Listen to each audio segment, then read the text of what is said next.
दोस्तों आइए आज आपकी मुलाकात कराते हैं जनपद मुजफ्फरनगर एवं बागोवाली से बहुजन समाज पार्टी और प्रधान पद के भावी उम्मीदवार हाफिज मोहम्मद वसीम और पप्पू नेता से, जो कि इस बार बागोवाली से प्रधान पद के भावी उम्मीदवार है।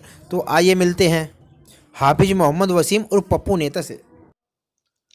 हाफिज मोहम्मद वसीम उर्फ पप्पू नेता बागोवाली, बहुजन समाज पार्टी से। सबसे पहले हारने की वजह ये रही कि हमारे गांव में जब चुनाव शुरू हुआ तो लगभग 11 बजे झगड़ा हो गया था और उस झगड़े में चुनाव बिखर गया था। और झगड़ा होने के बाद, झगड़ा अच्छी चीज़ नहीं है, जब झगड़ा हो जाता है तो चुनाव ख़राब हो जाता है। और उस चुनाव में भी फिर भी बागोवाली का मुझे सबसे बड़ा सहयोग रहा था और बागोवाली से 997 वोट मुझे निकला था मेरा जब काउंटिंग हुई। और सबसे ज़्यादा सहयोग मुझे बागोवाली से मिला था।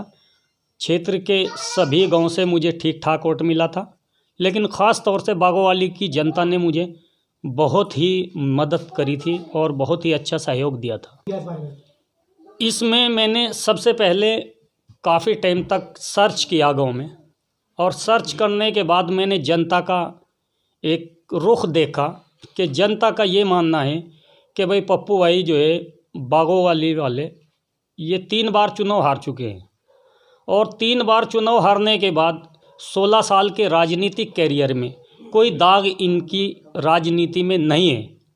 और 16 साल में इन लोगों ने, पप्पू भाई ने अपना जो भी काम किया है वो साफ़ सुथरे तरीके से किया है। और 5 साल हमारी सरकार भी चली बीएसपी की, उस 5 साल में मैंने कभी कोई दलाली, कोई मुखबरी नहीं की। बहुत से काम कराए मैंने जनता के, और जनता आज भी इसी बात को कहती है कि भाई नेता हो तो ऐसा कि ये पप्पू भाई है, इन्होंने आज तक कोई गलत काम नहीं किया, किसी को परेशान नहीं किया, जितने लोगों की मदद की है साफ़ सुथरे तरीके से की है। और हम ऐसा आदमी चाहते हैं जो बागोवाली में साफ़ सुथरे तरीके से काम करे और बागोवाली को चमकाए, अच्छी तरह ईमानदारी से काम करे और इस गांव की जनता को लूटने से बचाए। एजुकेशन, बागोवाली के अंदर 8वीं क्लास तक आज तक स्कूल हुआ है। एक बार बीएसपी की सरकार में माइनॉरिटी के लिए इंटर कॉलेज आया था, तो मैंने बझेड़ी, रथेड़ी, बागोवाली तीनों गांव के प्रधानों को ले जाकर अनिल विधायक के यहाँ पे मीटिंग कराई। और वो स्कूल यहाँ ज़मीन ना होने की वजह से वो स्कूल उधर आपकी झोजा बिरादरी में चला गया था, और उस स्कूल को हम इन तीनों गांव में नहीं बनवा पाए थे। ये हमारी बदकिस्मती थी। एजुकेशन चाहता हूँ मैं कि बच्चों की एजुकेशन पर पूरा ध्यान दिया जाना चाहिए। स्वास्थ्य के बारे में ये ख्याल है कि भैया देखो, अभी जो बीमारी चल रही है उस बीमारी का ख्याल रहना चाहिए, और ये बीमारी अभी गई नहीं।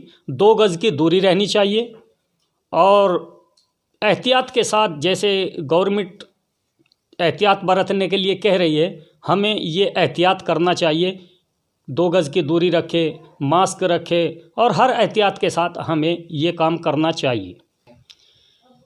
इंशाअल्लाह मैं जैसे अपने 16 साल का राजनीतिक कैरियर साफ़ सुथरे तरीके से निभाया है, ऐसे ही मैं इस गांव के लिए सफाई, ईमानदारी के साथ लोगों की मदद करना, पब्लिक को अपना भाई समझना, इस तरीके से इस गांव को लेके चलूँगा। इंशाअल्लाह मेरे 5 साल के कैरियर में कोई दाग नहीं मिलेगा, और हर काम को मैं साफ़ सुथरे तरीके से कराता चला जाऊँगा। मेरी अपने ग्राम वासियों से एक हाथ जोड़कर गुजारिश है कि मुझे ये 4था चुनाव है मेरा, और इस चुनाव में मेरी मदद करे और मुझे वोट देकर कामयाब बने। इंशाअल्लाह मैं ज़िंदगी में हर इंसान का एहसान मानूंगा, और मैं अपना पूरी ज़िंदगी सेवा के लिए निछावर कर दूंगा।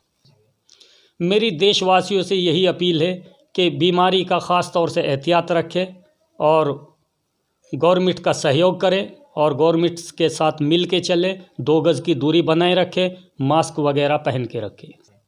सभी देशवासियों को मेरी तरफ से गणतंत्र दिवस की हार्दिक शुभकामनाएं।